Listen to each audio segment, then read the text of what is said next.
Smaller Life, a podcast hosted by me, Saskia de Feiter. I am a small business owner who wants to grow by going smaller and choose better to do better. Join me on my journey where I figure out how I can make my needlecraft business relevant in this era and in my personal life.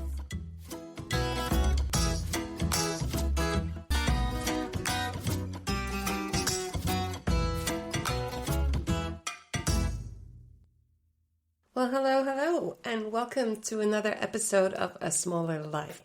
I don't know if you've already listened to last episode, the interview I did with Zoe Edwards, which was really fun, really informative for me. Zoe is actually the brain behind the hashtag #MeMadeMay. I thought all kinds of things about #MeMadeMay, but she really gave me the information what it's all about, and it's totally different than what I thought. So it's absolutely worthwhile listening to that episode. I know we're halfway May, but it's not about specifically #MeMadeMay. It's about a certain kind of attitude towards handmade clothes and a handmade wardrobe. So it's definitely worth listening to that one. And also, something fun, this week I'm actually talking to her and I'm going to be on her podcast. It is the Check Your Thread podcast, and basically she's kind of doing the same thing that I am, but more focused on sewing. So keep your ear out for the next episode or one of the next episodes of the Check Your Thread podcast. So talking about #MeMadeMay, this episode I wanted to talk to you about what's been going on the last couple of months. I think we're almost halfway in the year.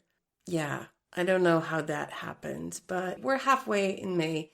So I thought it was a nice time to think about and talk about what's been going on with Jawohl, with A Smaller Life podcast, and everything that I've been doing so far.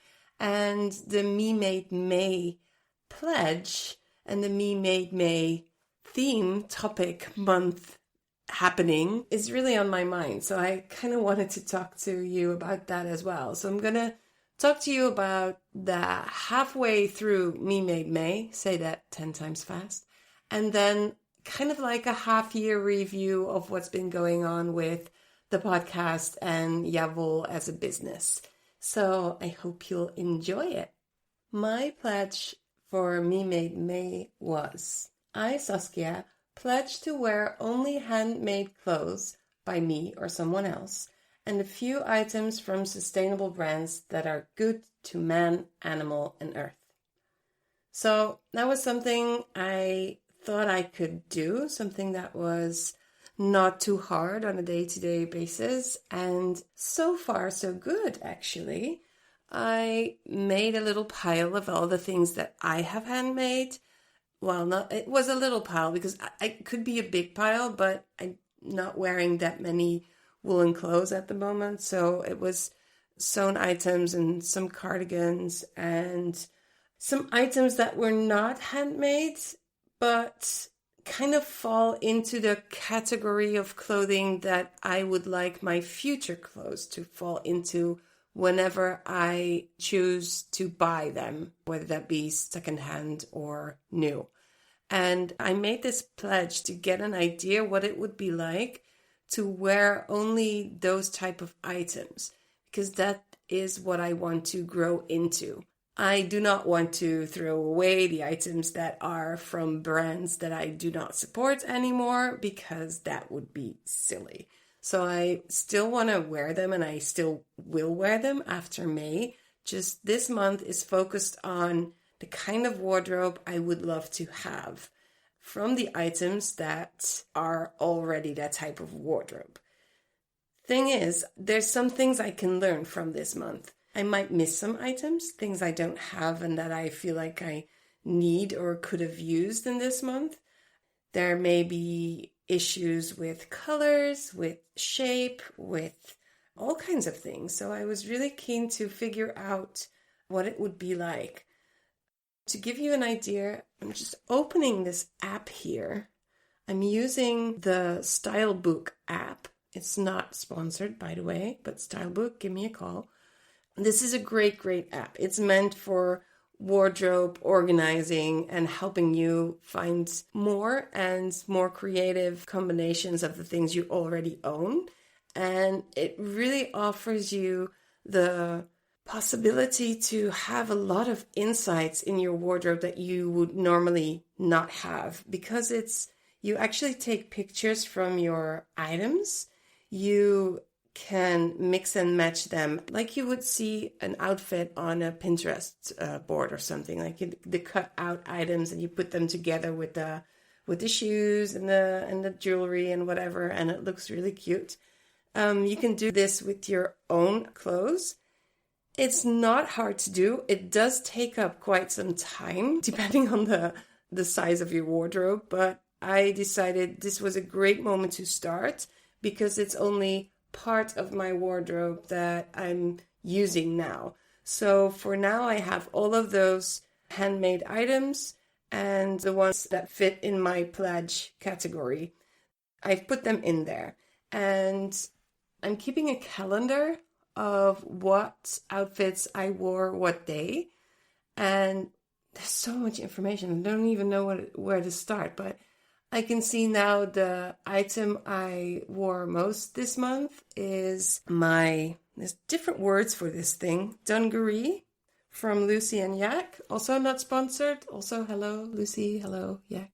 This is actually a new item in my quest of finding jeans that were sustainable and treated man, animal, and the world kindly. I ended up with this lovely brand, and I have worn them a lot.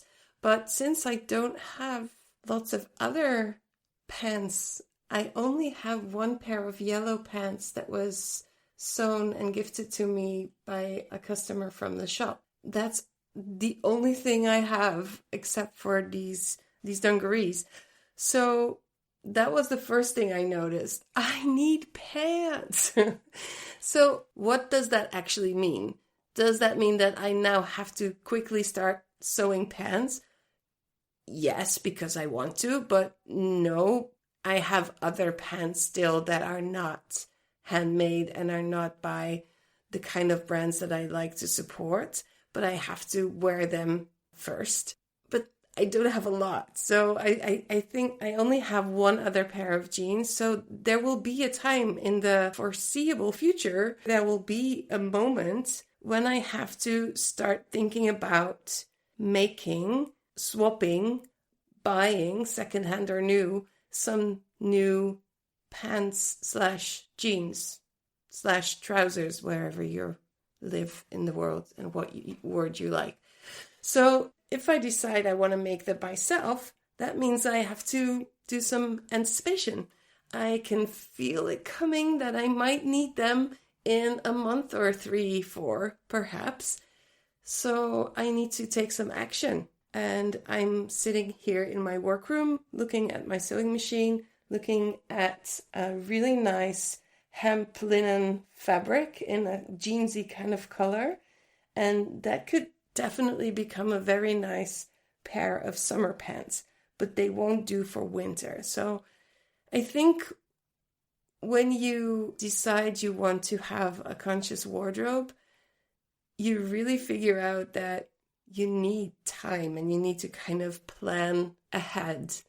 Because in my size, I cannot just go to, I don't know, one of those brands that do better jean and then get some there, because they simply don't have them for me unless they are from perhaps Lucy and Yak, who do sell sustainable jeans for larger sizes, but not in the Netherlands, which would be my first choice. So something on that later as well. I'll come back to that. So yeah, you're gonna have to plan. And the Me Made May month is great for that. It's great for figuring out what's coming ahead, what's coming up, and what you need and how you want to proceed. I know that sounds very serious, doesn't it? Like in the olden days, I would just go into the city and start finding things and buying things. But I'm not that person anymore, and I don't want to be that person anymore. I just want to really know what I'm buying and know who I'm supporting and get some things that will last me for a long time. So that also has to do with some style choices. And I don't want to be super fashionable unless it's something that I believe that will last, like leggings. Just kidding. I have learned that I need pants. I have learned that I could use a little bit more shape in the projects that I will make in the future. I'm not a great sewer yet, sewist, seamstress. So I go to very easy shapes so far. And I think doing this Me Made May made me realize that it's time to just take the next step. Just go beyond the A-line skirt and do something that is a little bit more complicated. Do, I don't know, pants. So also has to do with planning, right? I could make A-line skirts forever, but that would not get me closer to the more shapely types of things that I want to wear and that I think look good on me. So yeah, I think I need more shape and I could use some more dressy clothes. Although my handmade items are all very colorful, which is great, they tend to be a little bit on the relaxed side, which is also good. And I've talked about this before. If you're not working in an office, if you are not attending cocktail parties every weekend, then obviously you need different clothes than when you do. But I still feel like I could use a little bit more dressy clothes for, I don't know, for dinner. I don't know. I wouldn't say I feel frumpy, but a little pick-me-up wouldn't be too bad. I've started knitting a t-shirt in a really fancy yarn, and that's going to be one of those items. So those are the basic things I've learned so far. And oh yeah, about the colorful things. I will share some pictures on the show notes about this whole thing. And you will also get a picture of the calendar with all my different looks. You will see that it's yellow, orange, blue, green, ochre, all kinds of blue, actually, lots of blue, but lots of color as well. And because they all kind of fit in this same hue, you would say they're kind of dual tones or something like that. They mix and match together so well, and they really give fun, colorful looks. At some point, I thought I'm going to find a whole lot of that linen fabric or the hemp fabric, some fabric that is soft, sturdy, sustainable, semi-locally made, the thing that ticks all the boxes, and I'm just going to make a monochrome wardrobe with all of it. And do a lighter type for summer and a little bit more of a stronger type for winter. And I thought that would be so easy, like just have everything indigo blue and that would be my thing. But yeah, that would be really boring. I wouldn't last for 2 weeks. Although I love the blue denim look, and it's also something that is really frustrating for me to know that denim is one of the worst fabrics you can buy. So yeah, I'm always looking for good alternatives. But no, I'm not gonna clad myself in indigo only. Not yet. Maybe when the apocalypse comes. Who knows? So when you are in that app, when you're in Stylebook, you can actually also put in some information per item, like the cost and the color, the fabric, and all of this information. You can look at the style stats and see what color you wear most, what items you wear most, what kind of fabric you wear most, how many outfits you actually have created. There's so much information in there, and this is great if you're like a fashionista type of person. It's also great when you're a very conscious person, and it's great if you're both. There's just a lot you can learn about the way you dress yourself and about the items you use to dress yourself. And I love it. So have a look at it. It's a one-time only cost. It's really low cost, and I'm going to stop promoting it, but go figure out if you like it. So yeah, that's where I am when it comes to Me Made May. I also figured out that the amount of clothes that I use in May is, I think it might be 1/5 of what I own. And I can just look how many items, 25 items in total, but I'm sure I'm not wearing 10 of them. So let's say I have 15 items. I could totally live with 15 items. I mean, I would have to do more washing, but I'm kind of lazy on the washing area and the washing subject. So the thing is that if I could wear 15 items and a different outfit every day, let me add that. It's a different outfit every day, different combination. You don't need that much. I mean, obviously when it gets colder or when it's blistering hot, but you really don't need that much. So saving up for better items is definitely an option.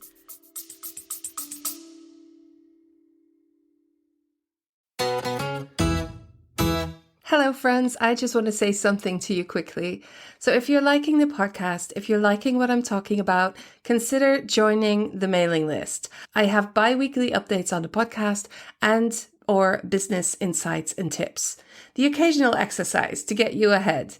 If you want to actually talk to other business owners about the things that I talk about here on the podcast, why not become a Yavol community member for as little as €8.50 a month?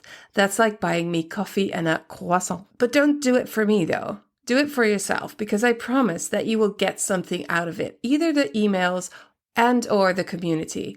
So you can either go to the show notes or sign up through yavol.myflowdesk.com/pattern shift.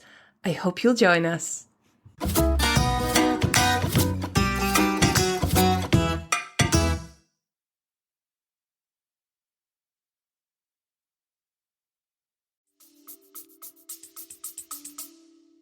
Yep, that's the Me Made May so far. And I'm kind of really proud of myself for sticking with it and doing it and really being in the moment with it and writing things down. And I'm going to let you know how things go by the end of May.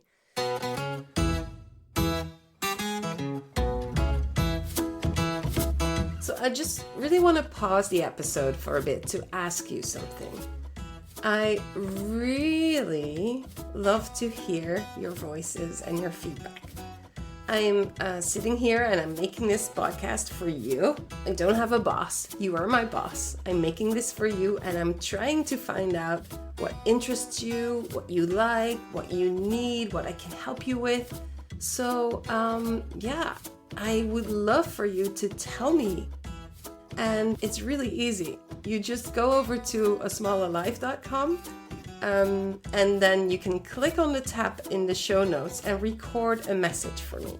And you can just say hi, or I've got a new pair of pants. It's a really good brand and I think you love it. That would be great. But you can also offer your opinion or ask a question or ask me really hard questions or strong opinions. I do not mind. Anything really, because although this may not seem like a conversation because I'm talking, it really is, because I am reacting to what you want and what you need. And there's absolutely no point in me having a podcast if it is not for that reason, because I do not love to hear myself talk that much that I just would solely do it for my own pleasure. So please leave me a message, because it's so lonely here in my room and I want to hear what you're up to.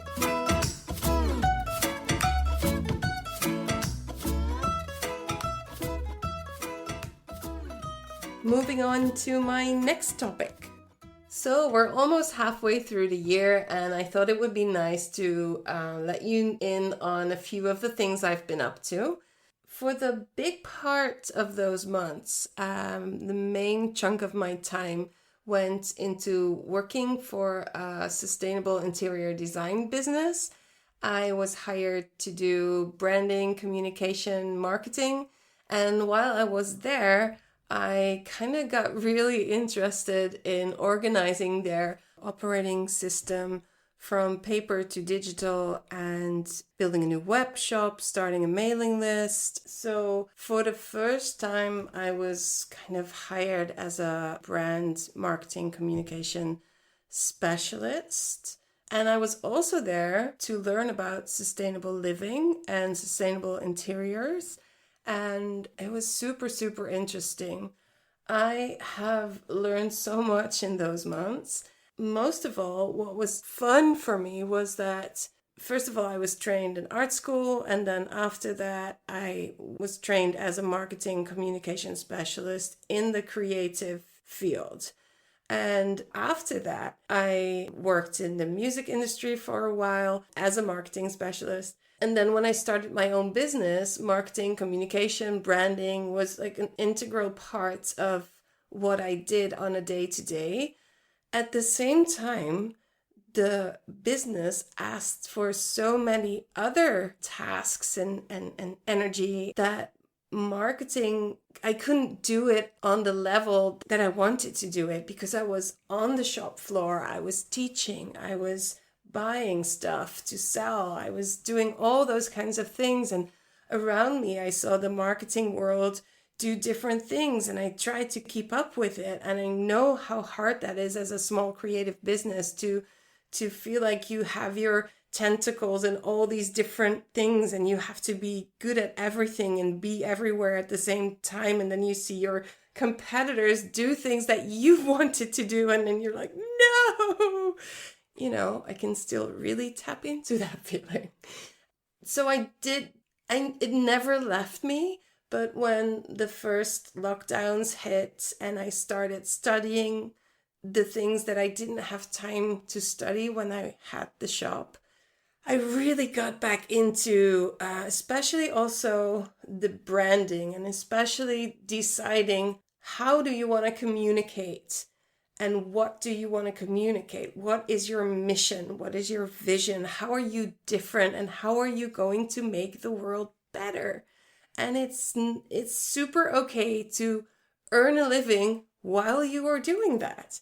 And this has it always was my thing, but doing this project really, really showed me that my experience is always there, but I've also managed to stay really on top of things when it comes to this marketing branding thing, and that was really fun. It was also a little bit frustrating because not everybody is ready to be at that fast-paced, digital, in the middle of things kind of vibe. So I had some fun there, but after a while, I kind of started missing my own baby because I spent a lot of time on the project and I wasn't learning as much in terms of sustainability and interiors. So when I figured out that what I was doing wasn't at the same level as where they wanted to go, I kind of always want to go too fast. So it wasn't a perfect match for a longer period of time, but I did really, really enjoy it and learn so much. But I also really missed working on Jawohl as my main thing because there's a lot I still want to do. There's a lot of things I put on hold. I'm working on some different courses, online courses, and I couldn't work on them while I was working there.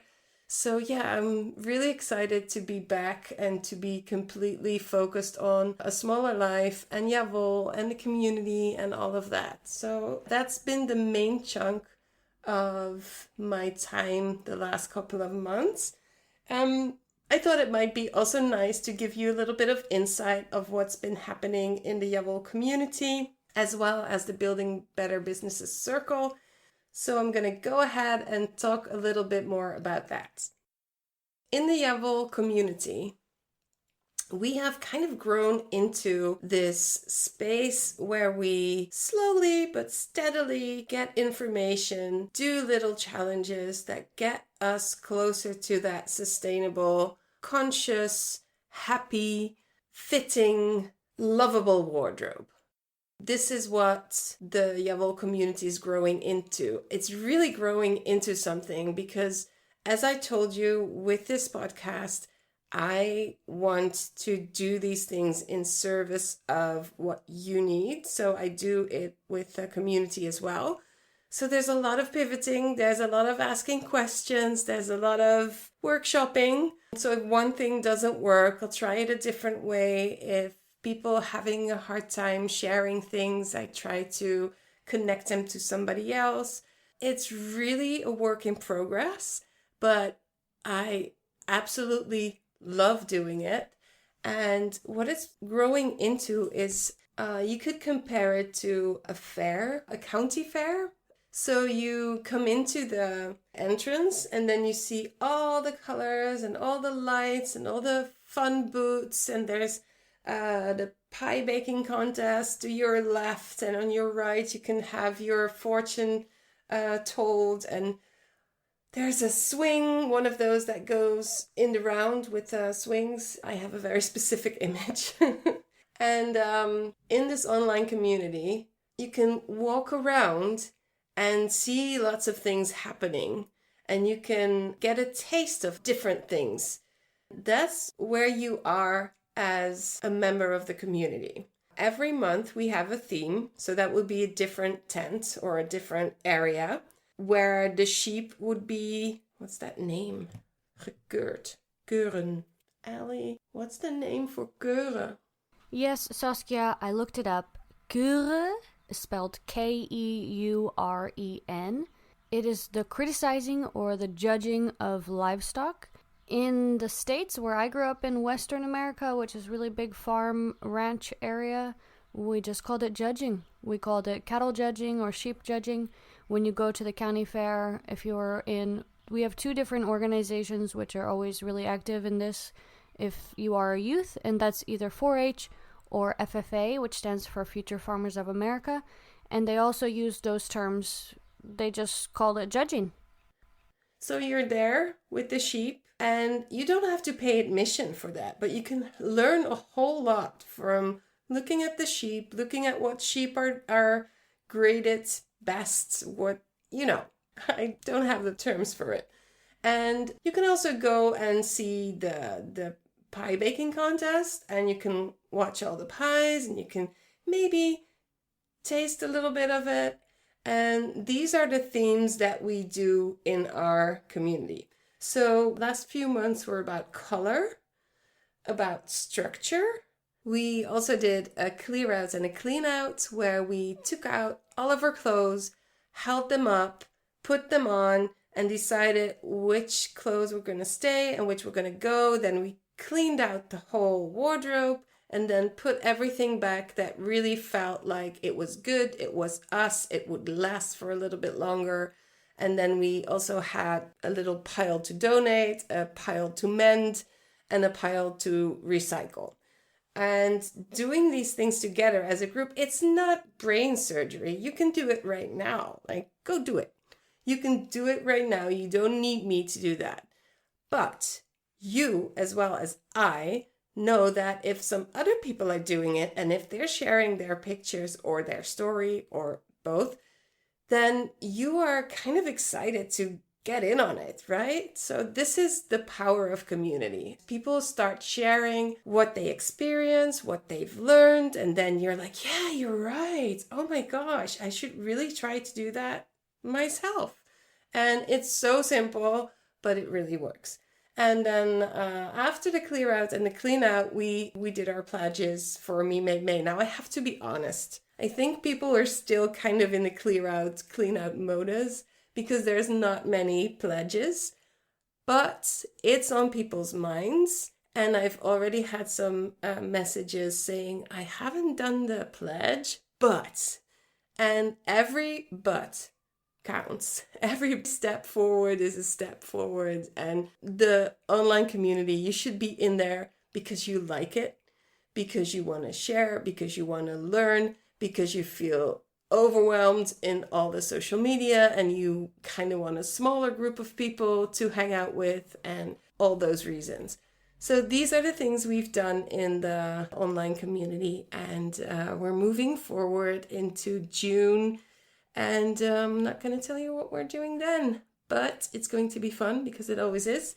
And when you look at just these 4 months, if you answered all the questions, because I drop questions in there, if you read what other people shared, if you've done the challenges, in 4 months, you've made so much progress already with working on your conscious wardrobe that it's also become something that is kind of natural because they're not big things to do.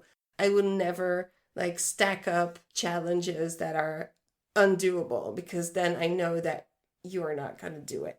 And yeah, so if you want, you can come and hang out and do these things with us. And if you like, yeah, but I want to do these things and you already done them, the great thing is there are topics. You can click on the topics and you get to all the information that has been shared in the past, and it's all yours once you're in. So feel welcome to join us. On to the BBBC, or the Building Better Businesses Circle, the second part of the community, going back to that idea of the county fair. The business circle is actually one of the tents where you have to pay a little bit more admission than just the entrance ticket. There's something extra there, and that is some other people in businesses, in creative businesses, starting, or some of them are quite experienced but struggle with some things. Others just really want the connection with other business owners. There's different kinds of businesses there, but it is for everyone that has a creative business and that wants a little bit more connection to their values and struggle to get all things done. And I can tell you, when you do it with a group, there is accountability. When you meet up every week for just 1 hour, it gets a lot of the work done. And again, it's more work than the community, than the general community, because it's something completely different. It's about business. You really have to do work to change things. If you don't change things, things don't change. Kind of simple. But it is totally doable, and helping each other is the best thing ever. For me as well, I've been learning so much from all the other business owners as well. So what we've been doing is we've worked through topics like content. So how to get ideas for topics, what kind of content you want to create, and do you even want to create content if you have a shop? I'm selling items. Why should I create content? And we go into these questions and the answers. And we look at how we can organize this content creation smart and in a way that's doable for somebody that is just a one-person business or a small team business. Make it so that you can actually set goals and get to them. Make things bite-sized for you and how to do that. And again, the accountability. So that's the topic of content that we talked about. We have also really focused on mail or newsletters, as we tend to call them. But newsletters is kind of just a little small part of mail. So we looked into which email provider services you can use, why you should actually focus on sending mails. Is that not super outdated? No, it's not.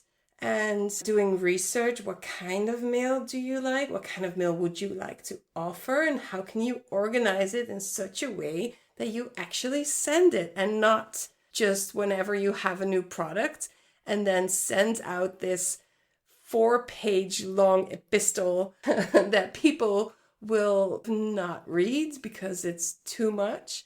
Also, it could be that, but that should be a decision. But yeah, talking about those kinds of things, how do you organize it so that you can actually get it consistently going out? And is it a newsletter or could it be something else? What does it look like? How do you communicate your mission and your values? And how do you use a newsletter or the mailing list as a tool? And how does it fit you? So not only doing what all the marketing gurus say, but also having a lot of attention and space for who you are as a business owner and what you want to achieve. So if you feel like something is really salesy, don't say yes or no, but really figure out, why do you feel it is really salesy, and is that bad or is it not? And get that conversation going and find out if it's just something that you think your audience thinks, or do you do what the other business owners do? Do you just follow them? Are you just on Instagram and are you thinking, well, that's good enough? Like, business is coming from Instagram, so that works for me. I don't need anything else. Yeah, it's things that you should really think about and talk about. And you shouldn't, but yeah, I think you should.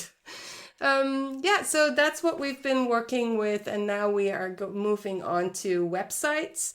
So if you feel like you want to do some work around websites with your small business, if you feel like that's your frustration, your biggest eyesore of your brand, then why don't you join us and see if you like it? You can just join us for a month, but we would love to have you for a longer time because it's really fun and we really kind of a cool club and everybody's welcome. But you have to pay. Yes. Right. So, that's what we've been doing. And oh my gosh, I can't believe I already talked for so long. I hope this all made sense. Like, it was talking about halfway through Me Made May, being halfway through the year. It's kind of a halfway show. And I love to hear what you think, what you've been doing. Did you have any breakthroughs this past half year? What are you planning to do? Let me know. Again, just go to the show notes, asmallerlife.com, the show notes, and then just click the tab with record a voice message. I can't wait to hear what you are thinking. And then for me, for the future, as I said before, I'm working on a couple of courses, which is a lot of work, but super fun. And I started to volunteer work. I don't know if you guys, this is so funny. Do you know that show Afterlife with Ricky Gervais?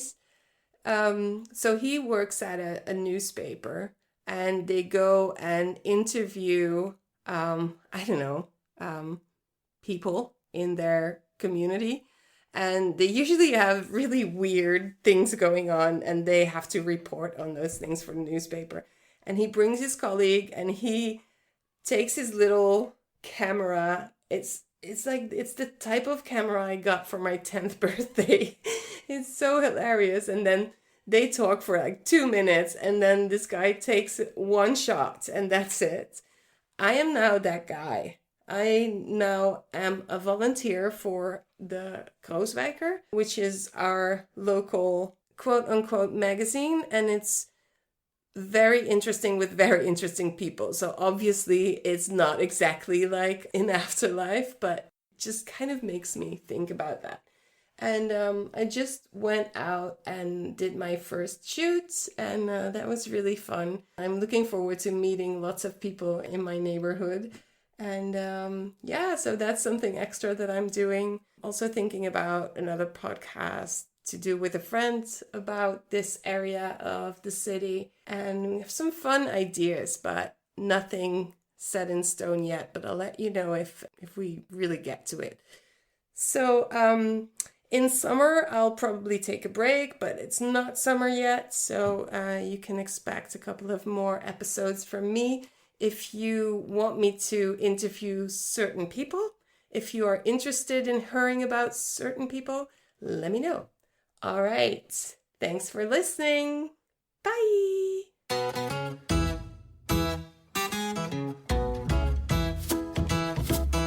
So one of the best ways to support the podcast is super easy and super free. It's the freest there is.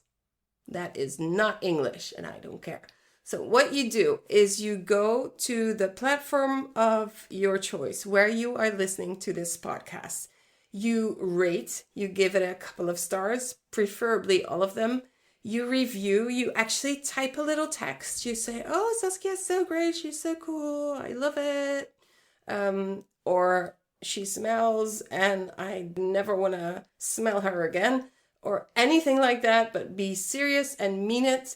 And you can click, usually it's a plus sign. That means that you're subscribing to the podcast. So that's rating, giving it stars, reviewing, actually typing a message, and subscribing, clicking the plus so that you get the next episode in your mailbox or wherever you get your information.